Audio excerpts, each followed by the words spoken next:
Hi everyone, welcome. So this is our first on the settee of the day. We had 2 on the settees yesterday, so thank you all for kind of like finding your way over here. So I'm just going to give you a little bit of an intro and then some context of what we've been doing, and then we're going to kind of get into it. So yeah. So firstly, we're like super excited to be here as part of this exhibition. If you don't know much about kind of what's going on, we are part of a collective of people who have come together to kind of bring our own work around architecture with climate. So that's been really amazing to bring our work from Birmingham and be part of this wider ecosystem of work that's happening. So how we've kind of framed it from Civic Square perspective is from the what is, so what's happening right now, who's doing the work, what does that look like, what does that feel like, and then we're going to the what if, so this kind of dreaming space of, radical kind of imagination in a lot of ways, like what is the possibility if we could have like an amazing like world, what would that look like? And then we kind of go into the so what, which is really this deep space of kind of action, because I think starting from that kind of dream space is a really beautiful starting point, because obviously, being in like a crisis is really difficult, and it can feel quite overwhelming. So it's a real space of invitation. And I think that is also kind of a really wonderful way to get into the so what. So I'm Danni Ebanks-Ingram, and I'll be your host today. I'm also known as Zaz and Zazu, so I'll be like floating around, so please come and like just chat if you want to know any more. So I'm going to read off the screen because I'm very tired. So today, as part of the On the Settee, we're inviting you to step into the ways that neighbourhood transition is fundamental and is already kind of happening, and how we kind of look at reimagining our homes, our streets, and our neighbourhoods, and how it's been implemented, how it's being governed, and how it's being maintained by people. So in today's conversation, we'll be discussing how data and systems mapping can work as a tool in systems change. And more specifically, we'll be talking about what it means to do this work on like a personal level, and sometimes kind of the tensions that are being held within the visioning and the emergent kind of systems. So we have Jack from Dark Matter Labs. Hello. And we have Charlie, who is from Civic Square team as well. So yeah, should we get into it? Are we ready? Feeling good? Okay, yeah. Cool. So my kind of first question is really about the word data. We kind of touched on this a little bit when we had like a little conversation, and I kind of wanted to start with asking Jack and Charlie what data even means to you and what that means in your work, because we know that it's not linear, and there's also kind of spaces around, like what people think of when they think of data. So I think that will be a really good place to start with unpacking that. So Jack, over to you. I think first thing a lot of us think about when we think about data is the bits that are hoovered up from our phones and our laptops, and that is like the predominant form of data, which like we call behavioral data, which is, it has a whole business model around it, it has a kind of functioning system around it, and when we refer to like technology or big tech and data, those two words are kind of synonymous, and that's like how we think about things. I think the other side of that is statistics, like public statistics, so open data from government, or going back from local government, national government. How do we figure out where we are at as a nation or as a local authority? And there are ways in which you can access those, but primarily like they're very hard to read and very like hard to access. It's on a government website, you have to go a few different hyperlinks down, you have to download a little Excel sheet, and there's a kind of, it feels very cumbersome. And so there's this weird disconnect, I think, between these two worlds of data. One is like very high tech, very fast, something that's kind of happening against you, based on what's happening on your phone and how you interact with the digital space. And then there's this other thing, which is like something you sort of nominally feel is useful and is out there, and the kind of like bureaucratic process of gathering information and publishing it for the public good. And I think, like, well, at least the work that we try and do or look into is probably sits more in that public sector space of like finding those things, trying to give it some sort of representation so people can understand it, and more importantly, maybe give it a story and give it a narrative of like, how do you find, like, why is it useful and what is it connected to and what could we do, you know, if we organized in a different way around this thing. So, I don't know, predominantly those two things, and then trying to find a way of breaking those two things down or combining them to organize in a different way, I think is how I see data. Thank you. I feel it's really interesting. It's just you saying, like, it's like, why is it useful? I think there's something really important about that storytelling element of it, because something that resonates with me a lot is how does that like fit into someone's everyday, and how does this kind of how do we demystify the ideas that people have kind of around data and actually show them that, like, oh, this is actually in your like everyday, everything you do, how you like get to, I don't know, like the school that you go to, or like the frequency of the buses. All of these things are like so linked to like our built environment and actually really inform so much of what we do kind of every day. Charlie, I wonder if you have any comments that you want to add to that? Yeah, I think obviously with the work we're doing at Civic Square, a lot of the way I relate to data is through the sort of lens of organising and that kind of grassroots direction of change. And I guess just for some context, if anyone wants to see a bit more of what that work is, that table over there, the Neighbourhood Transitions table, shows how we've been working to take a street in Birmingham and actually look at how can a street be in the in a position of leadership around their own retrofit, their own built environment transition, both in terms of the governance of that, but also in terms of the design and the production of that work. So for us, I think the data is very much connected to the framing of this exhibition itself. It is the what is, and it is just another way of seeing, really. Like it's the ability to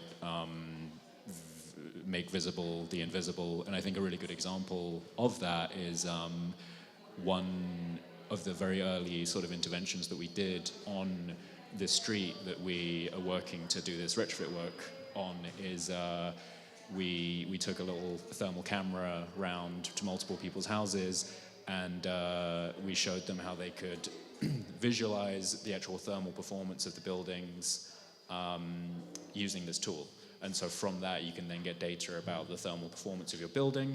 It's something that you can experience and you can feel, but data just allows you to see it in a different way and have maybe a stronger position in terms of how you relate to that condition and how you organize in response to it.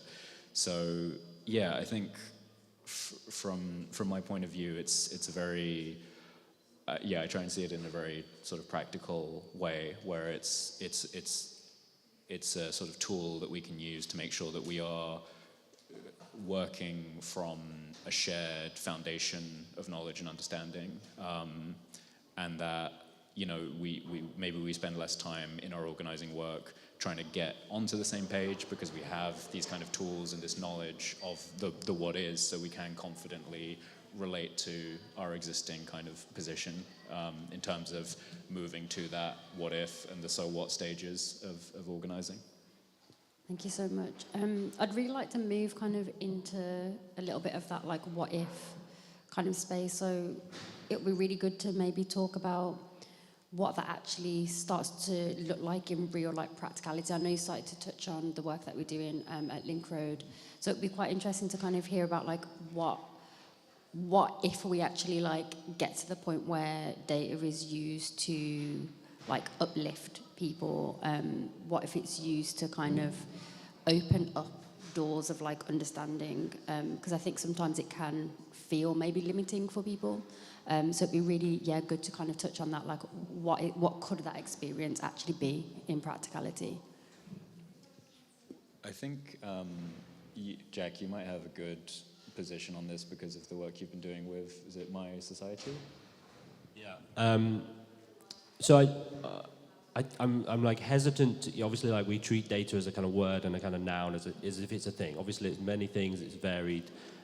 What is useful, I think, is maybe to think about it as like access to knowledge and verified knowledge, and that is also like a contested space, which we can probably get into. But you know, when we look at things that are like nominally we think are maybe a good thing, like the rollout of 5G towers, right? There's like a lot of controversy around like whether people thought that was a good thing or not.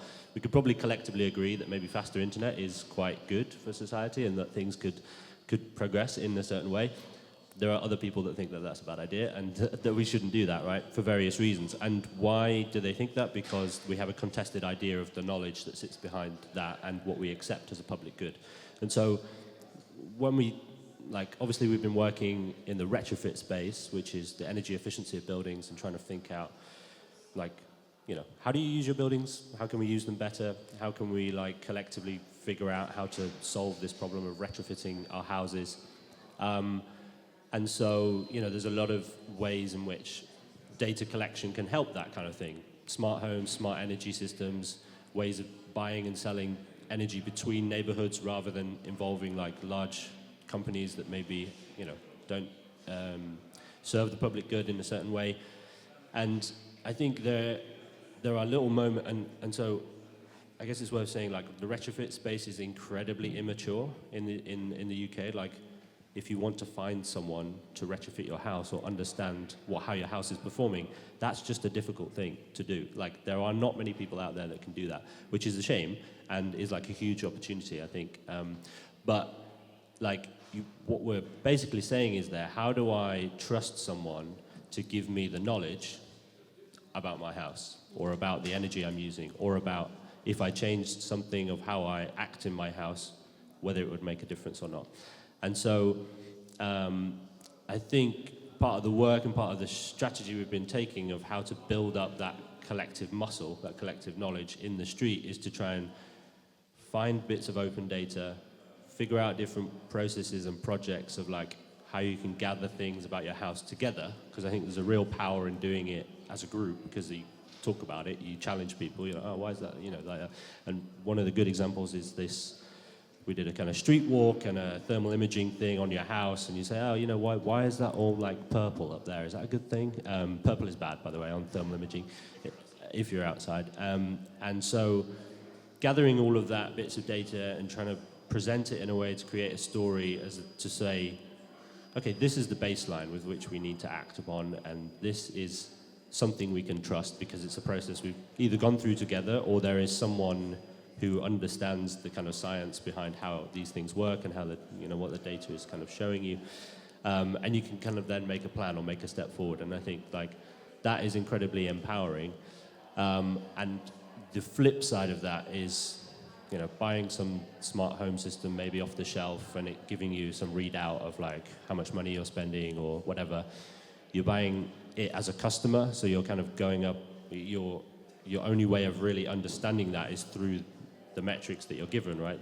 The amount of kilowatts you're using per day, and whether that means it's, more expensive or less expensive if you do things. But it's very hard to access why, right? And why is it more expensive? Or understanding was it the washing machine? Is it too old? Do I need insulation? How much do I need to do in this? I mean, this is just specifically the retrofit space.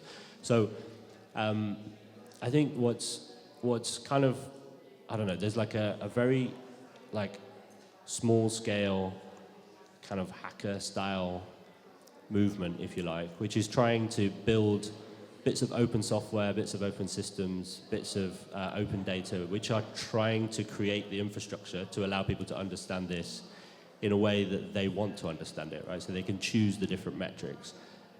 When you buy a Nest or whatever it is, something that's built around a particular business model, it's very hard to get that kind of knowledge. So there's a kind of David Goliath kind of data world where you're trying to understand how, well, this is just the kind of, again, the energy sector and how you understand your house kind of thing. And that is empowering because I think people obviously need to understand how they're using it for their particular purposes. They need to understand how it fits into their life, how they can contribute. If you do this as a kind of a street, and this is our sort of theory around this, which is like if you do it together, you can start to swap advice and question things and figure out things. And you can even start to then think, well, if we bought some insulation together, it might be cheaper if we did it as a group or something. So there's like small bits of things that you can unlock, which are maybe currently barriers to the retrofit sector, which are all based in, do I have the knowledge? Do we have the knowledge to be able to figure out what we need to do? Yeah, and I think that's like one of the big challenges. You mentioned around this kind of collective space, and kind of, well, what I'm hearing is like moving from that like individual home to actually like what we're doing on like Link Road in this kind of like collective street element. And I just wonder, like Charlie, if there's like, what have you seen from working around like retrofit on Link Road? Like what is kind of coming out from moving from like individual ways of like gathering information about your homes, and what does that look like when it's been kind of like moved into collective sharing of data and sharing like, and I'm using data like this now after this conversation, but like what has that like kind of looked like? And also what does it look like, and what do you hope it would look like in like maybe like a year or 2 years time, or yeah.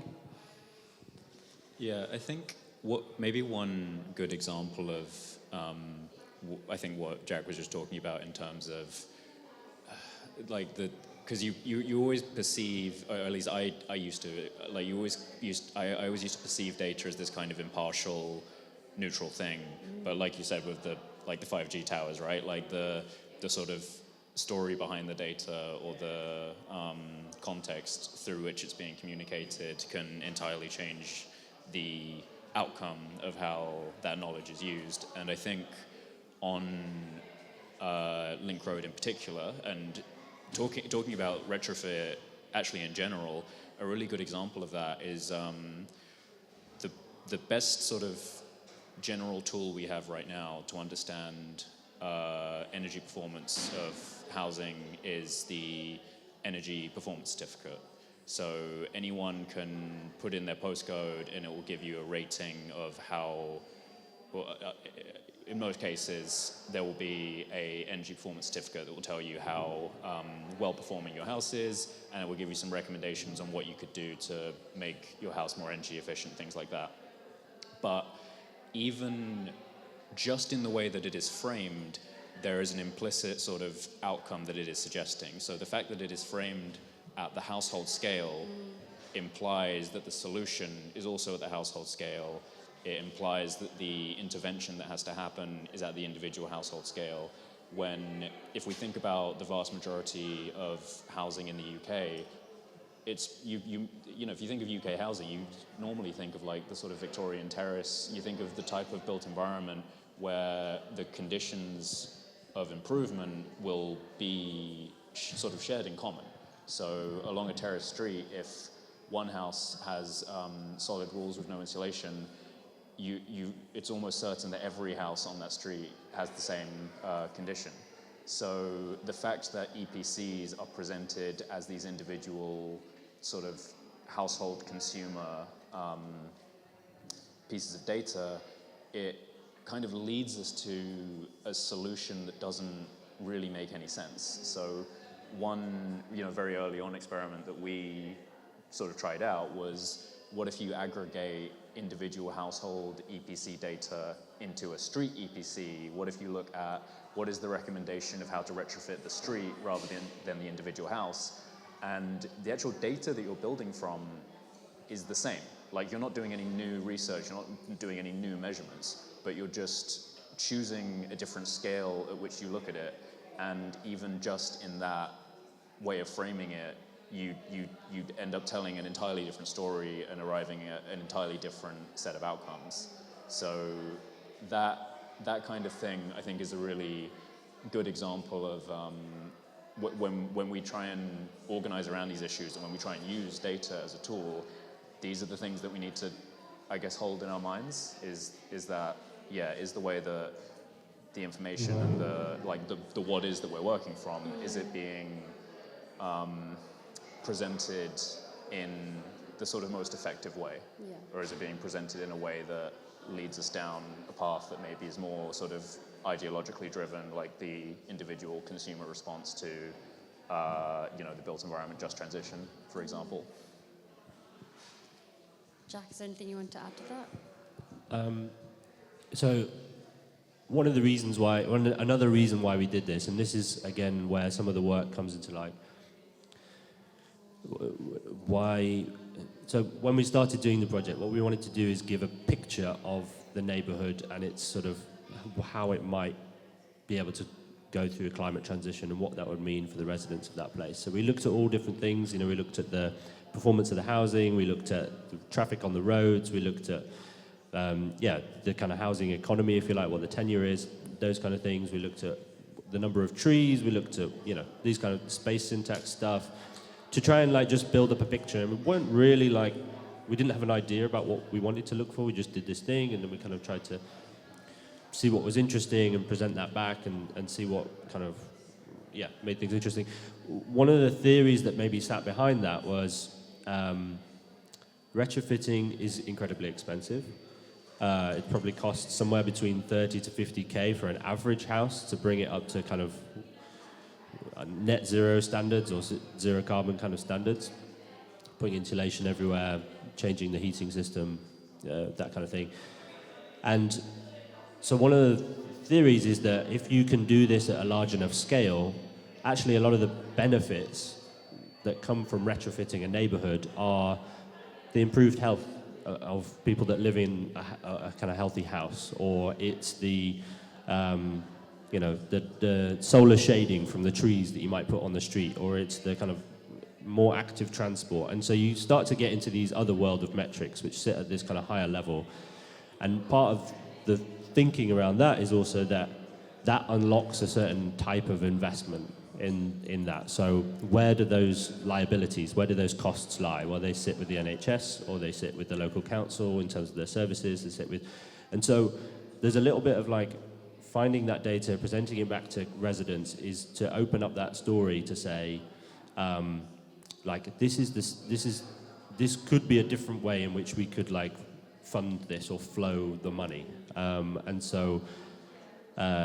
Trying to figure out which metrics we would base that investment on in a very crude way of and simplified way of thinking about it is an attempt to do that. So again, that's why the organising at the street level, the kind of data picture at the street level, getting people together to look at that level removes you from that very like dumb metric of like individual responsibility, which is where your EPC is, right? So it's like, if your EPC is not C by the time, we get to this 2030 target, then that's your fault and you're gonna be able to have to, and that's like one really dumb way, I would say, of like enforcing climate transition. And I don't think and so when you start to like view at that larger scale and organize at that larger scale, effectively what you're trying to do is create a level of like solidarity and collective action that can outpace that individual level and create a different understanding of like, who's going to pay and what your economy is based on, because that is based on like a consumptive model of, you are responsible for buying this insulation, and if you haven't got the money, well, you better find it. So, that kind of like logic of how you would do a climate transition in the context of retrofit. So that's that sort of, again, why the street level and the kind of wider level and understanding that as a sort of data picture is quite important, I think. Amazing. Oh, we've got some clicks at the back there. So obviously with this work, it's very long term, and I wonder if you could maybe touch on what your North Star is, like what is keeping you in this work, what is the thing that makes you kind of stay in it, I guess. And I know for a lot of people that kind of touches on lots of different things like personal experience, like just, your family, your da-da-da-da-da, or like whatever. But it would be really good to kind of hear that, because I think we have to also share those parts of like ourselves within this for people to like really like stay connected to this kind of collective way of being, I feel like. Charlie, do you want to go first? Yeah, I mean, I guess we might have slightly similar answers in the sense that our backgrounds are both architecture, and so there will probably be a sense of the recovering architect in both of our answers, I would imagine, but maybe not. But yeah, I mean, for me, it's super straightforward. Like I grew up in council housing in South Lewisham, and you know, the results of bad housing standards and are like just very not abstract in that context. And yeah, like you kind of realize, like even something as simple as, you know, when I remember going to a secondary school that was further away from where I grew up, and even just being like, a lot of people here don't have asthma as much as where I grew up. Like, I wonder why. And then, you know, obviously later on you realize that a lot of those things, something as seemingly unrelated to housing as health, is entirely entangled. And so, yeah, I think it's always been something that has felt important to me in the way that I relate to the built environment. And I think that I feel like I have gotten very sort of lucky work-wise to be able to be in a position now where, unlike most people in architecture, I don't have to follow the sort of profit motive in the work that we do, and we're able to take a much more socially grounded position in the built environment and pursue this kind of work that is, you know, more about the use value of the built environment and the way that you can implement climate transition effectively, rather than, you know, through, I guess, the usual financial frameworks of viability that the entire rest of both the architectural profession but also most work has to follow. And so, yeah, no, I think it feels like, I guess it took a while to, like, you know, bump over to where I am now, but it feels like a very straight line in terms of, like, background and rationale. So that's, you know, that's why I stay in it. Yeah, I think there's an element of that for me completely. Like, very disillusioned with the architecture industry when I kind of left for all the reasons that you said. But what I do think is that, I guess the motivating question is, like, how can I be useful to these problems we face and the climate kind of transition that needs to happen? And architecture for me was like a very good education in pulling a lot of different strands together and trying to figure out a collective kind of idea or narrative that you could say, right, well, there's something here that we're not quite understanding. If I just dig a little deeper and kind of try and figure out, like, something that's going on, maybe we can propose something. And the propositional element, I think, of solving some of the challenges is, like, a really powerful tool. And so that's, like, almost feel like a responsibility to be propositional in that space, because a lot of how we address problems now is very, like, diagnostic, right? It's like analytical. Like, here's the thing that's wrong. Okay, cool. Like, then let's just, like, really practically try and figure out the small, tiniest things that we could change. And that is not motivating to me. So part of the story is, like, how do you take a challenge which is incredibly complex, like retrofitting? I mean, it encompasses, you know, the UK's kind of very problematic housing system. It encompasses its very unequal and quite kind of monopolistic energy system. It encompasses, like, the complete lack of like social infrastructure at the neighborhood scale, and you're trying to, like, figure out how you solve all those three in one go, and that's, like, super difficult. So, you know, there's an element of, like, wanting to be propositional and thinking that you have something to offer in that space. I think there's also, like, a naive idea that those problems can be solved, and, like, we probably just need to work on it, and, like, that's motivating in and of itself. I think the other part of it is, like, and this is not really just a personal thing, this is more just, like, the context of the work. I think the North Star, or the kind of thing that we often refer to, is, it's like, we look back to the kind of post-war settlement, 1940s kind of institutional creation that happened then, and it was born out of civic society. They often like borrowed small things from civic society that had already happened, people trying to help themselves. Like Tredegar Medical Society was an incredible example of that. Small town, pit town in Wales that basically made, anyway, it basically made a very miniature version of the NHS, like a health insurance model in and of itself. And that was the basis of the NHS. And so there's something really powerful about the idea of institutional transformation in that story, which is like, how do you go from one political economy to the other? And if we know we need to do that, then we need to generate the ideas and be brave enough to kind of figure those out. Now, it's not going to be the centralized, state-driven model which is going to save us now, just because these problems are incredibly interconnected and too complex, and each individual thing in each individual neighborhood, even each individual house, is very different. The people in it are different. They use it in a different way. So you could take two similar houses, they're going to be different in terms of how you solve the energy and kind of retrofit and the health problem within them. So, like, trying to figure out on high how you make a retrofit strategy and boil it down and send it down and put a leaflet through the door and be like, here it is not going to work. So there's a kind of really enticing problem not to kind of figure out there of like, how do you demonstrate these things and practice them in real life and start at that very small level. Super inspiring to see some of the stuff out of We Can Make and like the housing provision in backyards and tying that to like local fabrication and the local organising and how that's kind of transformed people's lives around that in Bristol. So that's, and I think it's somewhere here or has been, I think Melissa's been, I don't know. She couldn't make it, sadly. Oh, okay. Well, it's online and it's really great. You should check it out.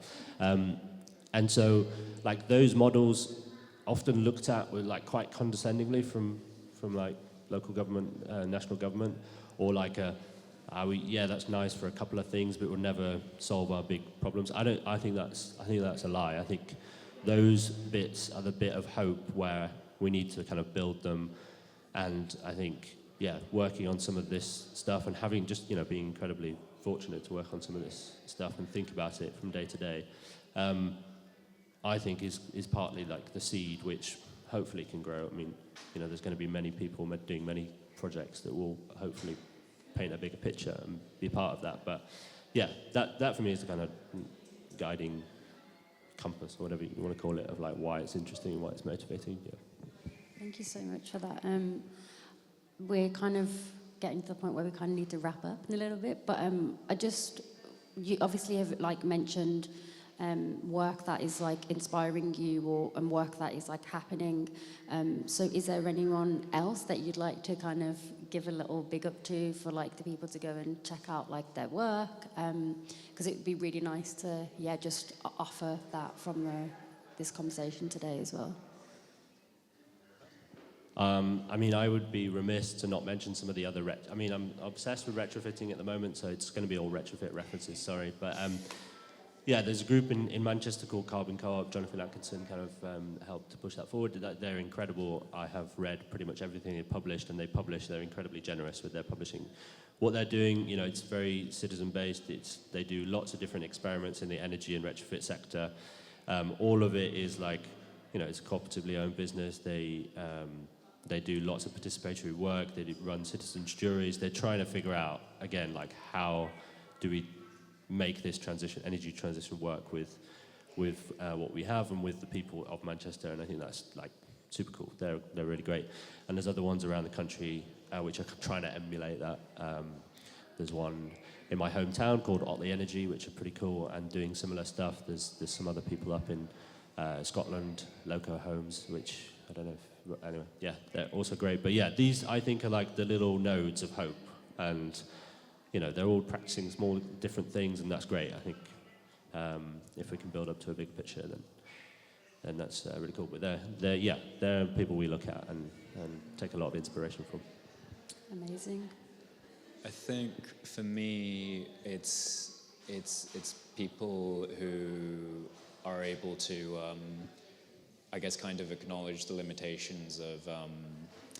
I guess mostly through the people that I know, it's mostly limitations of private practice, but broadly it can also be limitations of any kind of private enterprise, and they've found ways to try to actually step beyond the compulsion of like, you know, capital and profit incentive in order to organize towards the kind of just transition that we're describing in, you know, whatever way that is from where they're starting out.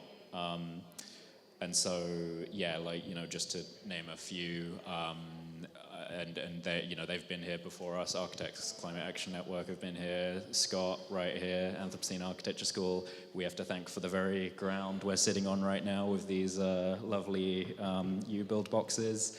And, you know, there's people, again, organizing from architecture through, like, the union structure, UVW SAW. There's loads and loads and loads of people who, and so many of these groups have emerged only in the last 4 years as well, which I think is also really important to remind ourselves of, because it can feel like the work is very, like, overwhelming and endless, but I look at groups like the ones I've just named and many more, and I think about how much they've been able to achieve in such a short frame of time, and that, yeah, like the kind of solidarity that's shown between these groups, the way that the momentum is being kept up, despite it being very difficult work, is always very encouraging to me. So, yeah, shout out those people. Thank you so much. We're probably going to bring it to a close. So yeah, I just want to thank you both for being on the settee with me this morning and being like the first active thing, and I feel like I'm like really full of energy now. So thank you so much, and thank you all for kind of being here and listening. We will be having another talk at about 1:05, so please feel free to mill around, have a chat with us, and yeah, thank you so much. Thank you for hosting. Thank you. Thank you.